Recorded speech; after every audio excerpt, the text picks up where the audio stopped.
the very sharp, swooping nose of Mazda. You can see the badge over there. You can see the fairly low lip spoiler at the bottom, and the pretty narrow headlights with, of course, your LEDs over here on the side. Daytime running lights included as well. You come around over here and you see you've got mag wheels as standard on the nice 18-inch wheels. They look pretty good, don't they? And of course you've got Mazda's famous Kodo design. And what Kodo design gives you, you can see pretty sharp lines, angles, etc. You come over here, you open the back door, and you'll have a look inside, and you'll see plenty of room in the back. Nice legroom, especially when the seat's set for me, and there's no issue with that. Red upholstery, well, that's a choice only you will make, and Isofix on the two outer rear seats. Very, very important. Moving further back on the car now, you'll see something that is a feature of this Mazda, and it's a positive and a negative, is this very, very wide C-pillar over here at the back. Yes, it's a feature of the design, but at the same time, it does limit your rearward visibility, and that's something you really, really need to keep in mind. You can see a nice big spoiler over the rear hatch over here, and you come around, of course, to a very good sized boot, about 300 odd litres of boot space. Of course, as always, you can drop the rear seat 2/3, 1/3, and you have a space saver spare wheel in the back. This here Bose, you can see, remember Mazda with their superior sound systems that they're fitting as standard, so you've got the Bose amplifier fitted there by the rear wheel. Quite neat, quite clever.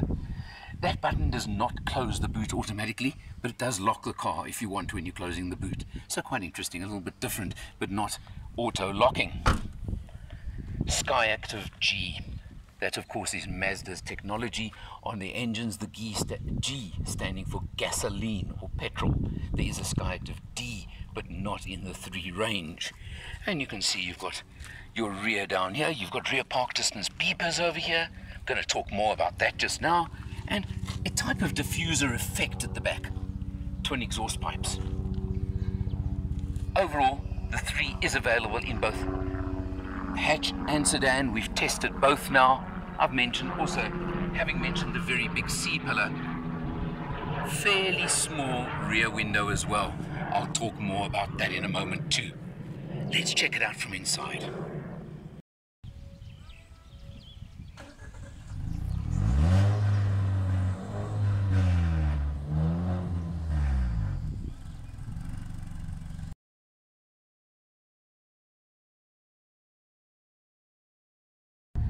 Just on the road, you can feel it's very smooth, it's very comfortable. I mentioned the light, neat little gear shift as well.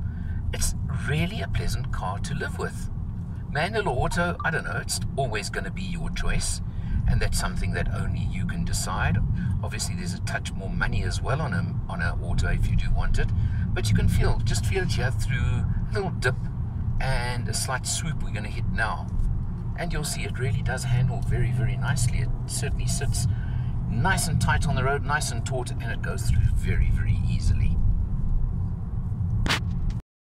As always, let's start inside and let's look at fuel consumption. Check that out. Done about 400 odd Ks on this test, averaging 6.7 litres per 100. Lot of commuting duty, not that much open road this time.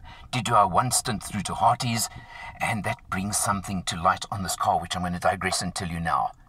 This is a little handler. It's smooth, it's comfortable, but it loves taking a couple of bends. Really enjoyed pushing it through. There wasn't much traffic on the day we went through, and I had a bit of fun. Let's leave it at that.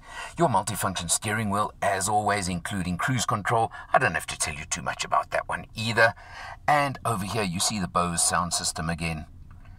Definitely a feature of the current Mazdas. Also, looking while we're doing that, there's a strange feature over here on the car. And I'm going to show you the mirror on the driver's side, and I found this a bit interesting. Watch what happens when I put the car into reverse. The mirror dips downwards. Now, there are quite a few cars around that do that on the passenger side, where we would normally parallel park in a right-hand drive car. Mazda, I'm sorry to say, I think you forgot to change that from left-hand drive, the European market, which we know this car is actually designed and built for. Over here, we come to the center screen, and I've got some Pros and cons about the screen, I have to be honest. Just pop down to the center console over here between the seats and you'll see there's the controller over here, the buttons and the rotary controller, which works nicely, but I'll press the home button for now. And if you have a look, it gives you the options of information, entertainment, communication, navigation. Well, navigation, you've got to have an additional SIM card. So that doesn't work as standard. You've got to pay a little bit extra, not too much. Otherwise, it's pretty simple, but it's a very small screen. And I mentioned the park distance control beepers, but weirdly, the mirror dips when you put it into reverse. You do not have a reverse camera. Now, that's why I stressed the very wide C-pillars and limited vision through the rear.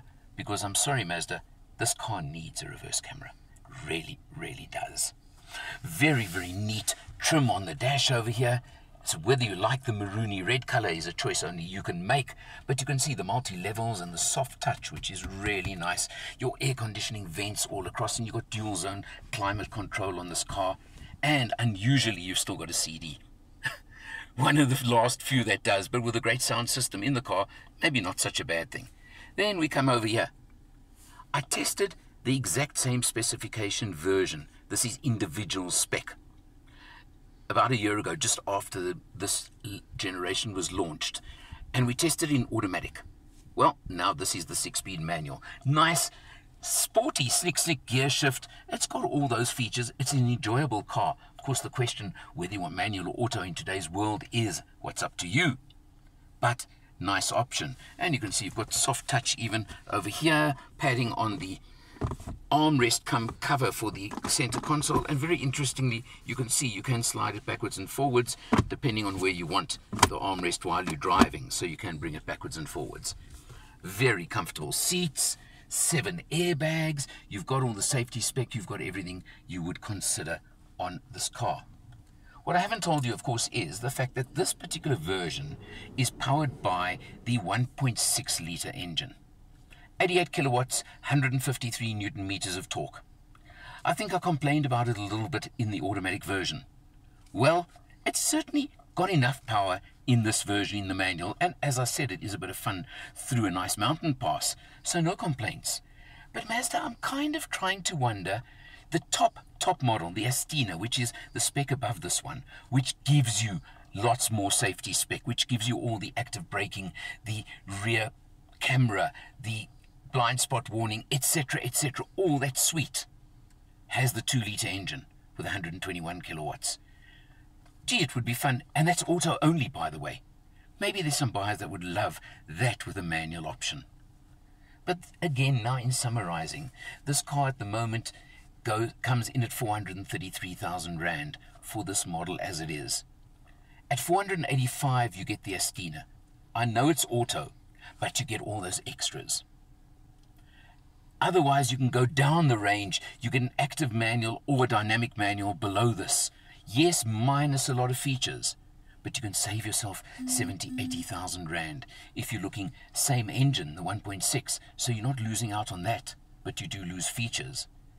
I have to repeat what I said last time with the auto. Is the individual model the cherry in the range? And I'm going to say, not really to me. Sorry, Mazda. Astina, yes. An Astina with a manual, wow. Or just go active or maybe dynamic and save a lot of money. That's the only question. The Mazda3 is a great buy. Yeah, you got the Golf and you've got a number of other competitors in that category. The Corolla hatch comes in, etc., etc. There are lots of competitors. But this has got good looks. It's got the very upmarket interior that Mazda have moved up to lately. But it's just, to me, the wrong specification, not the wrong car. It does, of course, include Mazda's unique 3-year unlimited mileage warranty and service plan. So buyers who do high mileage, if you're a traveler of some sort, you're on the road all the time. And I've said this many times before, if you do very high mileages, you should be looking at the Mazda range. Simple as that. As for the rest, I've enjoyed this one. Loved it through the twisties. It's time to check it out for yourself. For Motor Matters, I'm Eleanor, and I'll see you next time.